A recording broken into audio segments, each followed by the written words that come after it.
Hi friends, welcome to our channel. ఈరోజు నేను 2026లో Hindi language లో రిలీజ్ అయినటువంటి ఒక రొమాంటిక్ థ్రిల్లర్ వెబ్ సిరీస్ స్టోరీని ఎక్స్ప్లెయిన్ చేయబోతున్నాను. అదే సైకో సయ్యాన్. ఇక టైం వేస్ట్ చేయకుండా స్టోరీలోకి వెళ్ళిపోదాం. Now let's start our video.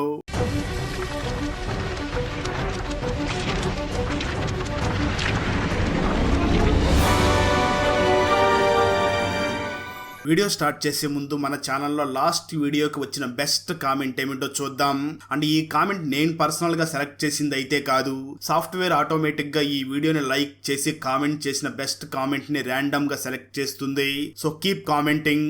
Next me కామెంటే select అయ్యే ఛాన్స్ ఉంది. And thanks for commenting. Now let's start our video. Open చేస్తే సిరీస్ స్టార్టింగ్ లో కార్తిక్ ని హండి అనే ఒక పెద్ద గ్యాంగ్స్టర్ చాలా తీవ్రంగా కొడుతూ ఉంటాడు. అసలు ఆ కార్తిక్ ని ఆ గ్యాంగ్స్టర్ ఎందుకు కొడుతున్నాడో తెలుసుకోవాలి అంటే మనం గతానికి వెళ్లాల్సి ఉంటుంది. సో స్టోరీ ఇక్కడే కొన్ని నెలలు గతానికి వెళ్తుంది. చారు అనే అమ్మాయి తన బాడీ గార్డ్స్ తో కలిసి తన నానమ్మని తీసుకుని ఉజ్జయిని మహంకాళి దర్శనం చేసుకోవడం కోసం వచ్చి ఉంటుంది. మరోపక్క కార్తిక్ తన ఫ్రెండ్స్ ని కలిసి తన ఫ్రెండ్ అయినటువంటి రీతుతో కాసేపు మాట్లాడి అక్కడి నుంచి ఇంటికి వచ్చేసి ఇంట్లో ఉన్నటువంటి తన కుక్క పిల్లతో ఆడుకుంటూ ఉంటాడు. మన కార్తిక్ కి మూగజీవాలంటే చాలా ఇష్టం ఉంటుంది. అందుకే తన కుక్క పిల్లతో చాలా బాగా ఆడుకుంటూ ఉంటాడు. సరిగ్గా అదే సమయంలో కార్తిక్ ఫాదర్ మరియు కార్తిక్ బాబాయ్ ఇద్దరు కూడా తిట్టుకుంటూ ఉండడంతో కార్తిక్ కి వాళ్ళ బాబాయ్ మీద చాలా కోపం వచ్చి అరుస్తూ ఉంటాడు. దాంతో కార్తిక్ ఫాదర్ వెంటనే కార్తిక్ ని పక్కకి తీసుకుని వెళ్లి, నాకు తెలిసిన చుట్టాల వాళ్ళు కొంతమంది ఉజ్జయిని మహంకాళి దర్శనం కోసం వచ్చారు, నువ్వు అక్కడికి వెళ్లి దగ్గరుండి వాళ్ళకి దర్శనం చేయించు అని చెప్తూ ఉంటాడు. దాంతో కార్తిక్ వెంటనే చారు మరియు చారు నానమ్మకి దర్శనం చేయించడం కోసం అక్కడికి వెళ్లి చారుని చూసి వెంటనే తనని ప్రేమించడం మొదలు పెడతాడు. ఆ వెంటనే కార్తిక్ చారుకి మరియు వాళ్ళ నానమ్మకి దర్శనం చేయించి బయటికి వచ్చి తన ఫ్రెండ్ అయినటువంటి రీతుకు ఫోన్ చేసి, నేను ఎప్పటి నుంచో ఎదురు చూస్తున్నటువంటి నా డ్రీమ్ గర్ల్ నాకు దొరికేసింది అంటూ చాలా ఆనందపడుతూ ఉంటాడు. ఆ తర్వాత రోజు నుంచి కూడా కార్తిక్ చారు దగ్గరికి వెళ్లి చారుకి మొత్తం తిప్పి చూపిస్తూ ఉంటాడు. అలా కార్తిక్ చారుకి బాగా దగ్గర అవుతూ ఉంటాడు. అలాంటి సమయంలో ఒక రోజు చారు నానమ్మకి ఆరోగ్యం బాగా చెడిపోయి తను ఇంక బ్రతకదు అని చెప్పి ఉండడంతో కార్తిక్ చాలా బాధపడుతూ చారు వాళ్ళ నానమ్మ దగ్గరికి వెళ్లి ఒక ఇంజెక్షన్ ఇవ్వడంతో చారు నానమ్మ కోలుకుంటుంది. అది చూసినటువంటి చారు కూడా కార్తిక్ ని ఇష్టపడడం మొదలు పెడుతుంది. కార్తిక్ చారు దగ్గరికి వచ్చి మాట్లాడుతూ, నీ బాడీ గార్డ్స్ ని పక్కన పెట్టి నా దగ్గరికి రా, నీకు అసలైన ఉజ్జయిని మొత్తం తిప్పి చూపిస్తాను అని చెప్పడంతో చారు కూడా బాడీ గార్డ్స్ లేకుండా కార్తిక్ దగ్గరికి వెళ్తుంది. కార్తిక్ చారుని ఉజ్జయిని మొత్తం తిప్పి అన్ని ప్రదేశాలు కూడా నీట్ గా చూపిస్తూ ఉంటాడు. దాంతో చారు బాగా ఎంజాయ్ చేస్తూ కార్తిక్ ని చూసి, నన్ను ఎప్పుడూ కూడా బంధించి ఉంటారు, ఇప్పుడు నాకు నిజంగా చాలా రెక్కలు వచ్చినట్లుగా చాలా ఆనందంగా ఉంది అని అంటూ ఉంటుంది. ఆ మాటలు ఉన్న కార్తిక్ చారుని చూసి, నిన్ను బంధించారు అని చెప్పి నువ్వు ఫీల్ అవుతున్నావు కదా, నిన్ను నేను ఖచ్చితంగా పంజరం నుంచి విడిపిస్తాను అని అంటాడు. ఆ మాటలో ఉన్న చారు ఏమీ మాట్లాడకుండా సైలెంట్ గా ఉంటుంది. కార్తిక్ వెంటనే చారుకి ఒక బ్రేస్లెట్ ని గిఫ్ట్ గా ఇస్తాడు. ఆ తర్వాత 2 రోజులకి కార్తిక్ చాలా సీక్రెట్ గా చారుని రాత్రిపూట బయటకు తీసుకువచ్చి తనకు ప్రపోజ్ చేయడంతో చారు కార్తిక్ ని చూసి, నువ్వు అంటే నాకు ఇష్టమే కానీ మన ఇద్దరికి సెట్ అవ్వదు అని అంటూ ఉంటుంది. అలా వాళ్ళిద్దరూ అలా మాట్లాడుకుంటూ ఇద్దరు కిస్ చేసుకోబోతూ ఉండగా ఇంతలో అక్కడికి ఒక పోలీస్ ఆఫీసర్ వస్తాడు. అది చూసినటువంటి చారు వెంటనే కార్తిక్ ని చూసి, ఆ పోలీస్ ఆఫీసర్ నా ఫేస్ చూడకూడదు అని అంటుంది. దాంతో కార్తిక్ వెంటనే చారు ఫేస్ కి క్లాత్ ని చుట్టి వెంటనే చారు ఫేస్ పోలీస్ ఆఫీసర్ కనిపించకుండా కార్తిక్ ఆ పోలీస్ ఆఫీసర్ తో గొడవ పడతాడు. ఇదంతా చూసినటువంటి చారుకి కార్తిక్ తనని ఎంతగా ప్రేమిస్తున్నాడో అర్థం చేసుకుంటుంది. కానీ ఆ తర్వాత రోజు కార్తిక్ చారుని కలవడానికి వెళ్ళగా ఇంతలో అక్కడికి ఒక వ్యక్తి వచ్చి చారుని తనతో పాటు తీసుకుని వెళ్లిపోతూ ఉంటాడు. తనతో పాటు చాలా మంది బాడీ గార్డ్స్ కూడా ఉంటారు. కార్తిక్ వెంటనే చారుని ఆపే ప్రయత్నం చేస్తూ ఉంటాడు, కానీ వాళ్ళందరూ కూడా చారుని అక్కడి నుంచి తీసుకుని వెళ్లిపోతారు. దాంతో కార్తిక్ ఏమీ చేయలేకపోయామని చాలా బాధపడుతూ ఉంటాడు. అలాంటి సమయంలోనే ఒకరోజు కార్తిక్ కి చారు నుంచి ఒక వీడియో మెసేజ్ వస్తుంది. ఆ వీడియోలో చారు, నువ్వంటే నాకు ఇష్టమే కానీ మన ఇద్దరికి కూడా సెట్ అవ్వదు అని పంపించి ఉంటుంది. దాంతో కార్తిక్ వెంటనే చారు వాళ్ళ ఊరు దగ్గరికి వెళ్లి చారు రెగ్యులర్ గా వెళ్లేటటువంటి గుడి దగ్గర వెయిట్ చేస్తూ ఉంటాడు. ఇంతలో అక్కడికి చారు రావడంతో కార్తిక్ చారు దగ్గరికి వెళ్లి నిలబడగా చారు కార్తిక్ ని చూసి చాలా బాధపడుతూ, ప్లీజ్ నువ్వు ఇక్కడి నుంచి వెళ్ళిపో, నువ్వు ఇక్కడ ఉన్న విషయం ఎవరికైనా తెలిస్తే చాలా ప్రమాదం అవుతుంది అని అంటూ ఉంటుంది. కానీ ఆ కార్తిక్ మాత్రం చారుని చూసి, ఇక నిన్ను విడిచిపెట్టే ప్రసక్తే లేదు, నేనుండగా నీకేమీ అవ్వదు, అలాగే నాకు కూడా ఏమీ అవ్వదు అని అంటూ ఉంటాడు. పట్టిస్తే మరో పక్క హండి గ్యాంగ్స్టర్ ని చూపించగా తను ఒక కుక్కని కారుతో చంపేశాడు అని తెలుసుకుని తన మీద కేసు నడుస్తూ ఉంటుంది. దాంతో ఆ గ్యాంగ్స్టర్ కోర్టులో మాట్లాడుతూ, అదేదో పొరపాటును జరిగిపోయింది, మీరు ఏ శిక్ష వేసినా నేను తీసుకోవడానికి సిద్ధంగా ఉన్నాను అని అంటూ ఉంటాడు. జడ్జి వెంటనే హండిని చూసి, అయితే మీ ఇంట్లో ఒక కుక్కని పెంచండి అని చెప్పి ఒక శిక్షను విధిస్తాడు. దాంతో హండి ఒక కుక్కని ఇంటికి తీసుకుని రాగా అది అస్సలు కంట్రోల్ అవ్వకుండా ఉంటుంది. దాంతో అక్కడ ఉన్న వాళ్ళందరూ కూడా ఆ కుక్కను కంట్రోల్ చేయాలని చూస్తూ ఉంటారు, కానీ అది మాత్రం కంట్రోల్ అవ్వకుండా అరుస్తూ ఉంటుంది. ఇక్కడే మనకు హండి తమ్ముడైనటువంటి బంటిని చూపించడం జరుగుతుంది. తనే ఆ చారుని కిడ్నాప్ చేసి తీసుకుని వచ్చి ఉంటాడు. సరిగ్గా అదే సమయంలో అక్కడికి మన కార్తిక్ ఎంట్రీ ఇచ్చి కార్తిక్ అక్కడ ఉన్నటువంటి హండీని చూసి మాట్లాడుతూ, మీకు ఉజ్జయినిలో చుట్టాలు ఉన్నారు కదా, వాళ్ళ దగ్గర నుంచే నేను ఇక్కడికి వస్తున్నాను, నాకు జాబ్ కావాలి అని అంటాడు. అయితే హండీ మాత్రం ఇక్కడ ఏమీ జాబ్ లేదు అని అంటూ ఉంటాడు. సరిగ్గా అదే సమయంలో అక్కడ ఉన్న కుక్క అరుస్తూ ఉండడంతో కార్తిక్ వెంటనే ఆ కుక్కని కంట్రోల్ చేస్తాడు. అది చూసినటువంటి హండీ వెంటనే కార్తిక్ ని చూసి, నువ్వు ఇక్కడ పనిలో జాయిన్ అవ్వాలంటే ఈ పనే చెయ్యాలి అని చెప్పడంతో కార్తిక్ కూడా ఆ కుక్కను కంట్రోల్ చేసే పని చేయడం కోసం ఒప్పుకుంటాడు. ఆ రోజు సాయంత్రం హండీ ఒక ఫంక్షన్ లో మాట్లాడుతూ, నా మొదటి భార్య రత్నతో విడాకులు అవ్వబోతున్నాయి, త్వరలోనే నేను చారుని పెళ్లి చేసుకోబోతున్నాను అని అనౌన్స్ చేస్తాడు. ఆ మాటలో ఉన్నటువంటి కార్తిక్ ఒక్కసారిగా షాక్ అవుతాడు. ఎందుకంటే కార్తిక్ చారు హండీ వాళ్ళ సిస్టర్ ఏమో అనుకుని ఉండి ఉంటాడు. ఆ తర్వాత కార్తిక్ చారు దగ్గరికి వెళ్లి, నువ్వేం బాధపడకు, ఆ హండీ ఎంత పెద్ద రౌడీ అయినా సరే నిన్ను కాపాడే బాధ్యత నాది అని చెప్పి వెంటనే హండీకి దగ్గరయ్యే ప్రయత్నాలు చేయడం మొదలు పెడతాడు. ఒకరోజు కార్తిక్ చారు దగ్గరికి వెళ్లి తన రూమ్ లో మాట్లాడుతూ ఉండగా సడన్ గా అక్కడికి హండీ ఫుల్ గా తాగేసి వస్తాడు. దాంతో కార్తిక్ వెంటనే ఆ రూమ్ లో పక్కన దాక్కుని ఉండగా హండీ వెంటనే చారు దగ్గరికి వెళ్లి, ఈ రోజు నేను చాలా మూడ్ లో ఉన్నాను అని చాలా బలవంతంగా ఆ చారు మీద అత్యాచారం చేస్తాడు. ఆ చారు కూడా ఏమీ చేయలేని పరిస్థితుల్లో సైలెంట్ గా ఉంటుంది. ఇదంతా చూసినటువంటి కార్తిక్ చాలా బాధపడుతూ ఉంటాడు. ఆ తర్వాత రోజు మార్నింగే చారు కార్తిక్ దగ్గరకు వచ్చి, నన్ను ఇదే విధంగా ఒక వస్తువులాగా వాడుకుంటున్నాడు అంటూ చాలా బాధపడుతూ ఉంటుంది. కార్తిక్ ఆ చారుని చూసి, నువ్వేం బాధపడకు, నీకు మాటిచ్చాను కదా, ఖచ్చితంగా నిన్ను ఇక్కడి నుంచి తీసుకుని వెళ్లే బాధ్యత నాది అని అంటూ ఉంటాడు. అదే సమయంలో కార్తిక్ ఫ్రెండ్ అయినటువంటి రీతు కార్తిక్ ఫోన్ చేసి, ఆ హండీ చాలా పెద్ద గ్యాంగ్స్టర్, వాడు నిన్ను చంపేసే ప్రమాదం ఉంది, వెంటనే అక్కడి నుంచి తిరిగి వచ్చేసి అని అంటూ ఉంటుంది. ఆయన కార్తిక్ మాత్రం తన మాటలు వినకుండా ఉంటాడు. కట్ చేస్తే మరో పక్క ఈ హండీ బ్రదర్ అయినటువంటి బంటి తన మనిషి అయినటువంటి మాషాని చాలా తీవ్రంగా కొడుతూ ఉంటాడు. ఎందుకంటే మాషా మరియు చారు ఇద్దరు కూడా ఉజ్జయిని నుంచి ఎక్కడికో పారిపోవాలనుకుంటున్నాడు అని తెలుసుకుని బంటి అక్కడికి వెళ్లి తన అన్న కోసం అని ఆ చారుని కిడ్నాప్ చేసి తీసుకుని వచ్చి ఉంటాడు. అందుకే బంటి మాషాని చాలా తీవ్రంగా కొడుతూ ఉంటాడు. కానీ మాషా మాత్రం నోరు విప్పకుండా ఉంటాడు. తర్వాత రోజు మార్నింగ్ కార్తిక్ ఆ చారుని కలవడానికి వెళ్లి చారుని కలిసి మాట్లాడుతూ, నేను ఎంతగా ప్రేమిస్తున్నావు నీకు అర్థం కావడం లేదు కదా, తన షర్ట్ విప్పి వెనక సైడ్ బాడీని చూపిస్తాడు. కార్తిక్ బాడీ మీద ఆ చారు టాటూని వేసుకుని ఉంటాడు. అది చూసినటువంటి చారు, కార్తిక్ నన్ను చాలా సిన్సియర్ గా ప్రేమిస్తున్నాడు, ఇతను ఎప్పటికీ నన్ను విడిచిపెట్టడు అని అర్థం చేసుకుంటుంది. ఆ వెంటనే చారు తన గతం గురించి కార్తిక్ చెప్పడం మొదలు పెడుతుంది. నేను మొదట్లో ఒక ఆర్కెస్ట్రాలో సింగర్ గా ఉండేదాన్ని, నన్ను చూసినటువంటి హండీ సినిమాల్లో అవకాశాలు ఇప్పిస్తాను అని తన దగ్గరికి పిలిపించుకుని నన్ను తన దగ్గర తన ఉంపుడు గత్తిగా ఉంచుకున్నాడు. కానీ నేను ఏమీ చేయలేకపోయాను. నేను ఇప్పటివరకు ఎప్పుడూ కూడా బయటికి వెళ్ళలేదు. మొదటిసారి నానమ్మ సాకు చూపించుకుని ఉజ్జయినికి వచ్చాను. అక్కడ నువ్వు పరిచయం అయిన తర్వాత ఆ మాస సహాయంతో అక్కడి నుంచి నీతో పాటు కలిసి వెళ్లిపోవాలనుకున్నాను. కానీ దానికంటే ముందు బంటి అక్కడికి వచ్చి నన్ను ఇక్కడికి కిడ్నాప్ చేసి తీసుకుని వచ్చేసాడు. ఇప్పుడు ఆ మాస జరిగిందంతా కూడా బంటికి చెప్పే అవకాశం ఉంది. అలా జరిగితే మనకు చాలా ప్రమాదం, వెంటనే ఆ మాస చనిపోవాలి అని అంటూ ఉంటుంది. ఆ మాటలు విన్న కార్తిక్ వెంటనే చారుని చూసి, నేను ఇప్పటి వరకు ఎవరిని చంపలేదు అని అంటూ ఉంటాడు. కానీ చారు మాత్రం, లేదు నువ్వు ఖచ్చితంగా అతన్ని చంపాల్సిందే, లేదంటే మనకు చాలా ప్రమాదం అని అంటుంది. ఆ మాటలో ఉన్న కార్తిక్ చాలా ఆలోచనలో పడిపోతాడు. అలా 2 రోజులు గడిచిపోగా ఒకరోజు రాత్రి కార్తిక్ మరియు చారు ఇద్దరు కూడా సీక్రెట్ గా ఒక ప్లేస్ లో కలుసుకుని మాట్లాడుతూ ఉంటారు. ఆ తర్వాత వారిద్దరూ కూడా కిస్ చేసుకుంటూ ఉంటారు. అప్పుడే చారు కార్తిక్ ని చూసి, నువ్వు ఎలా అయినా సరే ఆ మాసాన్ని చంపేయాలి, లేదంటే మనకు చాలా ప్రమాదం అని చెప్పడంతో కార్తిక్ వెంటనే ఒక చాకు తీసుకుని తనని చంపడం కోసం అక్కడికి బయలుదేరి వెళ్తాడు. కట్ చేస్తే ఆ తర్వాత రోజు మార్నింగ్ ఆ మాసా చనిపోయాడు అని తెలుసుకున్నటువంటి బంటి చాలా షాక్ అవుతూ ఉంటాడు. ఆ తర్వాత కార్తిక్ చారు దగ్గరికి వెళ్లి, నిజానికి నేను ఆ మాషా ప్రాణాలతో బ్రతికి ఉండాలి అని చెప్పి తనని విడిపించేశాను, కానీ తన మీద కుక్క ఎలా దాడి చేసిందో నాకు తెలియదు అని అంటూ ఉంటాడు. చారు వెంటనే ఆ కార్తిక్ ని చూసి, ఆ టైంలో నేనే ఆ కుక్కని విడిచిపెట్టాను, నువ్వు తనని ఏదో బ్రతికించాలి అని చెప్పి నువ్వు మాసాన్ని విడిపించేశావు, కానీ తను మళ్ళీ ఆ బంటికి దొరికిపోతాడు. బంటికి దొరికిపోతే ఆ బంటి చేసే టార్చర్ వల్ల మాస జరిగిందంతా కూడా చెప్పే ప్రమాదం ఉంది, అందుకే అతను బ్రతికి ఉండకూడదు అని అతని మీదకి ఆ కుక్కను వదిలిపెట్టాను, ఆ కుక్కే తనని చంపేసింది అని చెప్పడంతో ఆ మాటలు విన్న కార్తిక్ చాలా షాక్ అవుతూ ఉంటాడు. ఆ తర్వాత రోజు మార్నింగ్ కార్తిక్ ఆ కుక్కతో ఆడుకుంటూ ఉండగా ఇంతలో అక్కడికి హండీ వచ్చి మాట్లాడుతూ, ఈ కుక్కకి పిచ్చి పట్టింది, ఇలాంటిది మన ఇంట్లో ఉండకూడదు అనే కుక్కను షూట్ చేసి చంపేస్తాడు. అది చూసినటువంటి కార్తిక్ వీడి చాలా క్రూరమైన వాడిలాగా ఉన్నాడు అని అర్థం చేసుకుంటాడు. ఆ రోజు రాత్రి చారు దగ్గరికి ఆ హండీ వచ్చి మాట్లాడుతూ, త్వరలో మన సిటీలో మిస్సెస్ కత్ని కాంపిటీషన్ జరగబోతుంది, దాంట్లో నువ్వు నా వైఫ్ గా అక్కడ పార్టిసిపేట్ చెయ్యాలి అని అంటూ ఉంటాడు. ఆ మాటలు విన్న చారు మొదట్లో ఒప్పుకోదు, కానీ అక్కడే ఉన్నటువంటి కార్తిక్ సైగ చేయడంతో ఆ కాంపిటీషన్ లో పార్టిసిపేట్ చేయడానికి ఒప్పుకుంటుంది. కట్ చేస్తే ఆ తర్వాత రోజు మార్నింగ్ కార్తిక్ హండీ దగ్గరికి వచ్చి ఉన్న సమయంలో హండీని కలవడానికి ఒక పోలీస్ ఆఫీసర్ వచ్చి ఉంటాడు. ఈ పోలీస్ ఆఫీసర్ మరి ఎవరో కాదు, ఇంతకు ముందు కార్తిక్ మరియు చారు ఇద్దరు కూడా పార్క్ లో ముద్దు పెట్టుకోబోతూ ఉండగా అక్కడికి ఒక పోలీస్ ఆఫీసర్ వచ్చాడు కదా, అతను అక్కడికి వచ్చి ఉంటాడు. ఆ పోలీస్ ఆఫీసర్ వెంటనే అక్కడ ఉన్నటువంటి కార్తిక్ ని చూసి, ఈ అబ్బాయి ఇంతకు ముందు ఉజ్జయినిలో తన లవర్ కోసం నా దగ్గరే దెబ్బలు తిన్నాడు అని అంటూ ఉంటాడు. ఆ మాటలు విన్న హండీ వెంటనే ఆ పోలీస్ ఆఫీసర్ ని చూసి, ప్రజెంట్ ఈ కార్తిక్ నా కోసం ఇక్కడే పని చేస్తున్నాడు అని వెంటనే కార్తిక్ ని చూసి, కార్తిక్ అన్నట్టు మర్చిపోయాను, ఇంతకీ నీ లవర్ పేరేమిటి అని అడుగుతాడు. దాంతో కార్తిక్ వెంటనే ఈ సమస్య నుంచి ఎలాగైనా తప్పించుకోవాలి అని నా గర్ల్ ఫ్రెండ్ పేరు రీతు అని అబద్ధం చెప్పి అక్కడి నుంచి పక్కకి వెళ్లిపోతాడు. ఆ రోజు రాత్రి హండీ చారుని ఆ కత్ని కాంపిటీషన్ జరిగేటటువంటి ప్లేస్ దగ్గరికి తీసుకుని వెళుతూ ఉంటాడు.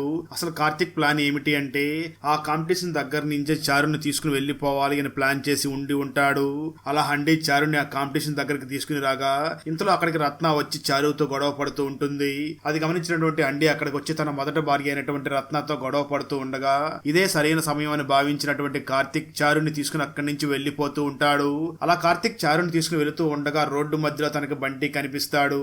అదే సమయంలో అక్కడికి పోలీస్ ఆఫీసర్ రావడంతో కార్తిక్ వెంటనే ఆ పోలీస్ ఆఫీసర్ కి దండం పెడుతూ ప్లీజ్ సార్ మాకు సహాయం చేయండి అని వేడుకుంటాడు. దాంతో ఆ పోలీస్ ఆఫీసర్ వెంటనే కార్తిక్ మరియు చారు ఇద్దరిని కూడా తన వెహికల్ లో అక్కడి నుంచి తీసుకుని వెళ్లిపోతూ ఉండగా ఇదంతా కూడా బంటి చూసి వెంటనే అక్కడికి వెళ్లి ఆ పోలీస్ ఆఫీసర్ ని కూడా చంపేసి ఆ తర్వాత బంటి వెంటనే కార్తిక్ మరియు చారు ఇద్దరిని కూడా చంపబోతూ ఉండగా సడన్ గా బంటి మనుషుల మీద కాల్పులు జరుపుతూ ఉంటారు. సడన్ గా ఆ సమయంలో ఎవరో బంటి గ్యాంగ్ మీద కాల్పులు జరుపుతూ ఉంటారు. అప్పుడే అక్కడికి రత్న ఎంట్రీ ఇస్తుంది. రత్నాను చూసినటువంటి ఆ బంటి వెంటనే రత్న దగ్గరికి వెళ్లి నువ్వు గతం మర్చిపోయినట్లు ఉన్నావు, మళ్ళీ ఒకసారి గతాన్ని గుర్తు చేస్తాను రా అని అంటూ ఉంటాడు. దాంతో రత్న వెంటనే చాలా కోపంతో ఆ బంటిని కూడా అక్కడికక్కడ చంపేస్తుంది. అది చూసినటువంటి కార్తిక్ మరియు చారు ఇద్దరు కూడా షాక్ అవుతూ ఉంటారు. ఆ తర్వాత రత్న వెంటనే కార్తిక్ మరియు చారు ఇద్దరిని కూడా ఒక ప్లేస్ దగ్గరికి తీసుకుని వెళ్లి వాళ్ళని చూసి మాట్లాడుతూ ఈ హండీ తమ్ముడైనటువంటి బంటి నా మీద అత్యాచారం చేశాడు, ఈ విషయం తెలుసుకున్నటువంటి హండీ తన తమ్ముడికి సపోర్ట్ చేయడం మొదలు పెట్టాడు, అందుకే నేను అతని దగ్గర నుంచి డివోర్స్ తీసుకుంటున్నాను, మరో 2 రోజుల్లో అతని దగ్గర నుంచి నాకు 50 కోట్ల భరణం వస్తుంది, ఆ తర్వాత మీరిద్దరూ కూడా భూటానికి వెళ్ళడానికి టికెట్లు మరియు అన్ని ఏర్పాట్లు కూడా నేనే చేస్తాను, అప్పటి వరకు మీరు హండీ దగ్గరే ఉండండి అని అంటుంది. కట్ చేస్తే ఆ తర్వాత రోజు మార్నింగ్ హండీకి తన తమ్ముడైనటువంటి బంటిని రత్న చంపేసింది అని తెలుసుకుని వెంటనే రత్నాన్ని అందరి ముందుకు తీసుకుని వచ్చి తనని షూట్ చేసి చంపేస్తాడు.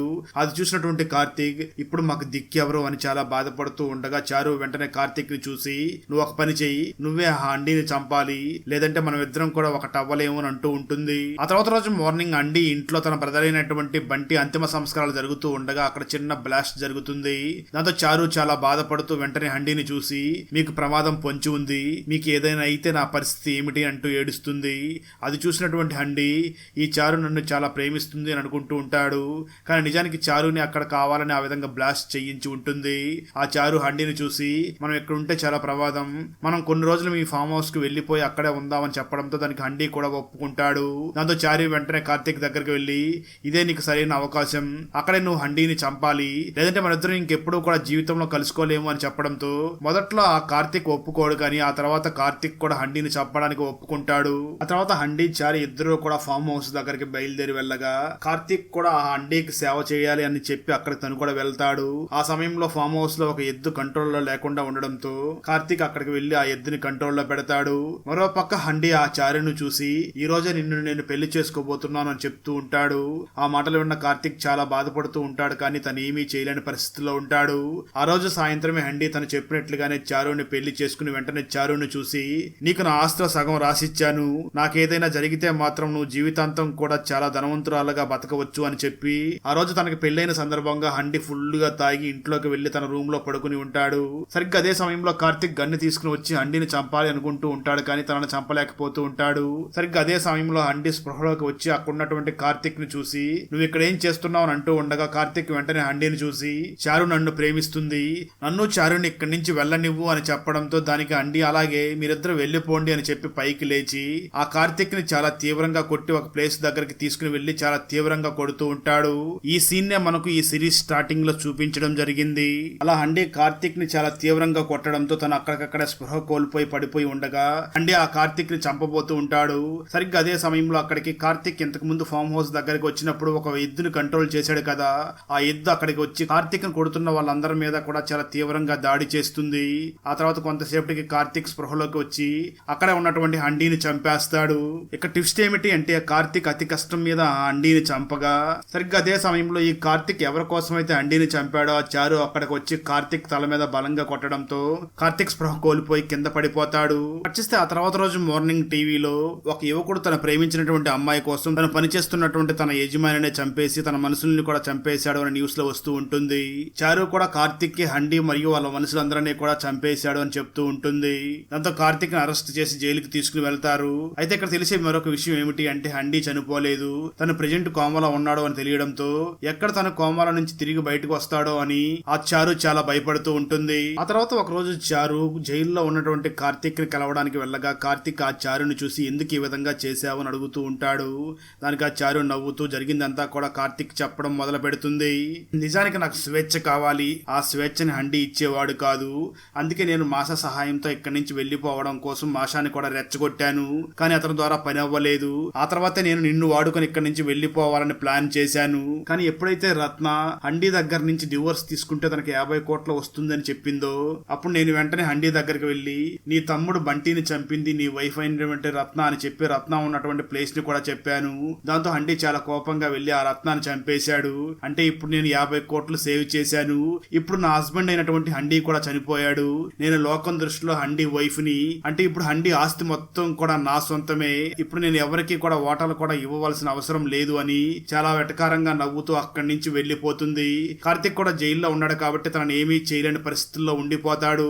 తర్వాత కొన్ని రోజులకి జైల్లో ఉన్నటువంటి కార్తిక్ ని కలవడానికి తన ఫ్రెండ్ అయినటువంటి రీతు అక్కడికి రావడంతో కార్తిక్ రీతును చూసి ఇక నా జీవితంలో మిగిలింది ఏమీ లేదు, నా జీవితం నాశనం అయిపోయింది అని చాలా కోపంగా రీతుతో కూడా సరిగ్గా మాట్లాడకుండా రీతుని అక్కడి నుంచి పంపించేస్తాడు. ఆ తర్వాత కార్తిక్ జైలు నుంచి పారిపోవడానికి చాలా ప్రయత్నాలు చేస్తూ ఉంటాడు, కానీ ప్రతిసారి పోలీసులకి పట్టుబడిపోతూ ఉంటాడు. చివరికి ఒక రోజు కార్తిక్ జైలు నుంచి తప్పించుకుని వెళ్లిపోయి రీతు దగ్గరికి వెళ్లడంతో రీతు ఆ కార్తిక్ ని చాలా జాగ్రత్తగా చూసుకుంటూ ఉంటుంది. మరోపక్క పోలీసులు కార్తిక్ ని చాలా తీవ్రంగా వెతుకుతూ ఉంటారు. కొన్ని రోజుల తర్వాత కార్తిక్ కేసు వాయిదాకి రావడంతో రీతు వెంటనే కార్తిక్ తరపున వాదించడానికి ఒక పెద్ద లాయర్ ని నియమిస్తుంది. ఆ లాయర్ కార్తిక్ ఎటువంటి తప్పు చేయలేదు, తప్పు చేసిందంతా కూడా చారు అని నిరూపించే ప్రయత్నం చేస్తూ ఉంటాడు. అయితే విచిత్రంగా ఆ కేసు వాయిదాకి చారు రాకపోవడంతో జడ్జి వెంటనే ఆ కేసుని వాయిదా వేస్తాడు. అలా 6 నెలలు గడుస్తుంది. అయినప్పటికీ చారు మాత్రం కోర్టుకు రాకపోవడంతో కార్తిక్ నిర్దోషి అని చెప్పి కార్తిక్ ని వదిలేస్తారు. అలా బయటకు వచ్చినటువంటి కార్తిక్ తన మీద తనే అసహ్యంతో ఎవరితో కలవకుండా ఇంట్లోనే బాధపడుతూ ఉంటాడు. అలాంటి సమయంలో కార్తిక్ ఫాదర్ కార్తిక్ దగ్గరికి వచ్చి రీతు నిన్ను ప్రేమిస్తుంది, తను నిన్ను పెళ్లి చేసుకోవాలనుకుంటుంది అని అంటాడు. ఆ మాటలు విన్న కార్తిక్ కొంచెం షాక్ అవుతాడు, కానీ ఆ తర్వాత కార్తిక్ మరియు రీతులకి ఇద్దరికి కూడా సంబంధం కుదురుతుంది. వాళ్ళిద్దరూ కూడా చాలా సరదాగా సమయాన్ని గడుపుతూ ఉంటారు. సరిగ్గా అదే సమయంలో ఒక రోజు కార్తిక్ పేపర్ లో ఆ చారు నానమ్మ ఫోటో కనిపించడంతో కార్తిక్ వెంటనే చారు నానమ్మతో మాట్లాడడం కోసం తన దగ్గరికి బయలుదేరి వెళ్తాడు. చారు నానమ్మ వెంటనే కార్తిక్ ని చూసి నాకు ఆ చారుకి ఎటువంటి సంబంధం లేదు, తను కేవలం తన నానమ్మగా యాక్టింగ్ చేయడం కోసమే నన్ను అక్కడికి తీసుకుని వచ్చింది. ఎప్పుడైతే అండీ చనిపోయాడో డబ్బులు మొత్తం తీసుకుని ఆ చారు జార్జియాకి వెళ్లిపోయింది అని చెప్పడంతో ఆ మాటలు విన్న కార్తిక్ నా ప్రశ్నలన్నిటికీ కూడా సమాధానం తెలుసుకోవాలి అని తను కూడా జార్జియాకి బయలుదేరబోతూ ఉంటాడు. దారి మధ్యలో రీతు తనకు ఎదురొచ్చి తను ఏమీ మాట్లాడకుండా వెంటనే కార్తిక్ ని చూసి కార్తిక్ నీ ప్రశ్నలన్నిటికీ సమాధానం దొరికిన తర్వాత తిరిగి ఇక్కడికి రా అని చెప్పి తనని అక్కడి నుంచి పంపించేస్తుంది. అలా కార్తిక్ జార్జియాకి వెళ్లి అక్కడ చారు కోసం చాలా తీవ్రంగా వెతుకుతూ ఉంటాడు, కానీ ఎక్కడా కూడా చారు కనిపించదు. ఒకరోజు సాయంత్రం కార్తిక్ వెళుతూ ఉండగా తన దగ్గర దోచుకోవడం కోసం కొంతమంది వచ్చి అతని మీద అటాక్ చేస్తారు. సరిగ్గా అదే సమయంలో అక్కడికి రుచా అనే ఒక అమ్మాయి వచ్చి కార్తిక్ ని కాపాడి కార్తిక్ ని భోజనం చేయడం కోసం తీసుకుని వెళ్తుంది. అక్కడ వాళ్ళిద్దరూ మాట్లాడుతున్న సమయంలో కార్తిక్ రుచాకి తన గురించి మొత్తం ఎక్స్ప్లెయిన్ చేసి చెప్పి ఆ చారు ఫోటోను కూడా చూపించి నేను ఈ ఫోటోలో ఉన్నటువంటి అమ్మాయిని వెతకడం కోసం వచ్చాను అంటూ ఉంటాడు. అది మొత్తం విన్నటువంటి రుచా వెంటనే కార్తిక్ ని చూసి ఆ ఫాదర్ ఎంబీసీలో వర్క్ చేస్తూ ఉంటాడు, నువ్వు ఈ విధంగా వెతికితే తను కనిపించదు, ఆ అమ్మాయిని వెతకడంలో నేను కూడా నీకు సహాయం చేస్తాను అని ఆ తర్వాత రోజు నుంచి రుచా మరియు కార్తిక్ ఇద్దరు కూడా చారు కోసం వెతుకుతూ ఉంటారు. అలా 2 రోజులు గడిచిపోతుంది. ఆ తర్వాత రోజు ఒక వ్యక్తి ఆ చారు ఫోటోను చూసి వెంటనే వీళ్ళని చూసి మాట్లాడుతూ ఈ అమ్మాయి ఇప్పుడు బ్రతికి లేదు, కొంతకాలం క్రితం ఆ అమ్మాయికి యాక్సిడెంట్ అయ్యి ఆ అమ్మాయి చనిపోయింది అని చెప్పడంతో ఆ మాటలో ఉన్నటువంటి కార్తిక్ నన్ను ఇంత టార్చర్ చేసినటువంటి ఆ అమ్మాయి ఇంత ఈజీగా చనిపోయిందా అంటూ గట్టిగా ఏడుస్తూ బాధపడుతూ ఉంటాడు. దాంతో రుచా వెంటనే ఆ కార్తిక్ ని ఓదార్చుతూ నువ్వు చాలా క్లోజ్ గా వచ్చావు, కానీ ఆ అమ్మాయి ఇక్కడ బ్రతికి లేదు కదా, వెంటనే నువ్వు బయలుదేరి ఇండియాకి వెళ్ళిపో అని చెప్పడం చెప్పడంతో కార్తిక్ కూడా ఇండియాకి బయలుదేరి వెళ్తూ ఉంటాడు. అప్పుడే క్యాబ్ డ్రైవర్ కార్తిక్ దగ్గరికి వచ్చి మీతో పాటు క్యాబ్ లో వచ్చినటువంటి ఆ అమ్మాయి ఈ వస్తువుని మర్చిపోయింది అని ఒక వస్తువుని కార్తిక్ ఇస్తాడు. ఆ వస్తువు మరేదో కాదు, కార్తిక్ చారుని ప్రేమించే సమయంలో చారుకి ఒక బ్రాస్లెట్ ని గిఫ్ట్ గా ఇచ్చాడు కదా, అదే బ్రాస్లెట్ ని డ్రైవర్ కార్తిక్ ఇవ్వడంతో కార్తిక్ దాన్ని చూసి షాక్ అయ్యి నిజానికి నేను ఈ బ్రాస్లెట్ ని చారుకి ఇచ్చాను కదా, మరి అలాంటిది ఈ రుచా దగ్గరికి ఎలా వచ్చి ఉంటుంది అంటే చారు ఇక్కడికి వచ్చేసి తన దగ్గర ఉన్న డబ్బులతో ఈ విధంగా ఫేస్ ని మార్ఫింగ్ చేసుకుందేమో, ప్లాస్టిక్ సర్జరీ చేయించుకుందేమో అని వెంటనే ఆ రుచాను వెతుకుతూ వెళ్లి రుచాను పట్టుకుని తీసుకుని వెళ్లబోతూ ఉంటాడు. సరిగ్గా అదే సమయంలో అక్కడికి కోమాలో నుంచి బయటకు వచ్చినటువంటి అండి గ్యాంగ్స్టర్ అక్కడికి ఎంట్రీ ఇస్తాడు. అంటే వెంటనే కార్తీక్ ని చూసి ఈ రుచ మరెవరో కాదు నా చారు, నా దగ్గర నుంచి తప్పించుకుని తిరగడం కోసం ఈ విధంగా ఫేస్ మార్చుకుని తిరుగుతుంది అని చెప్పి రుచ అలియాస్ చారుని తీసుకుని అక్కడి నుంచి వెళ్లబోతూ ఉంటాడు. కార్తీక్ వెంటనే ఆ రుచాని కాపాడడానికి ప్రయత్నం చేయబోతూ ఉండగా సడన్ గా కార్తీక్ తల మీద బలంగా ఎవరో కొడతారు. ట్విస్ట్ ఏమిటి అంటే అది మరెవరో కాదు, కార్తీక్ ఇప్పుడు ఎంతగానో సహాయం చేస్తున్నటువంటి తన ఎంగేజ్మెంట్ చేసుకున్నటువంటి రీతు వచ్చి ఆ కార్తీక్ తల మీద బలంగా కొట్టడంతో కార్తీక్ స్పృహ కోల్పోతాడు. రీతు వెంటనే ఆ హండిని చూసి నువ్వు చారుని తీసుకుని వెళ్ళిపో, ఇంకెప్పుడు కూడా చారు నా కార్తిక్ జీవితంలోకి రాకూడదు అని అంటుంది. దాంతో హండి వెంటనే చారుని తీసుకుని అక్కడి నుంచి వెళ్ళిపోతూ ఉంటాడు. ఇక్కడ స్టోరీ కొంచెం గతానికి వెళ్తుంది. నిజానికి కార్తిక్ ని చిన్నప్పటి నుంచి కూడా రీతు చాలా ఇష్టంగా ప్రేమిస్తూ ఉంటుంది. ఆ తర్వాత కార్తిక్ ని చారు జైల్లో పెట్టించిన సమయంలో కూడా రీతు ఆ చారుతో మాట్లాడి నువ్వు మాత్రం ఇంకెప్పుడు కూడా కార్తిక్ లైఫ్ లోకి రాకూడదు అని చారుకు చెప్పి ఉండడంతో చారు డబ్బులు మొత్తం తీసుకుని వెళ్ళిపోయి తన ఫేస్ మొత్తం కూడా మార్చేసుకుని ఉండి ఉంటుంది.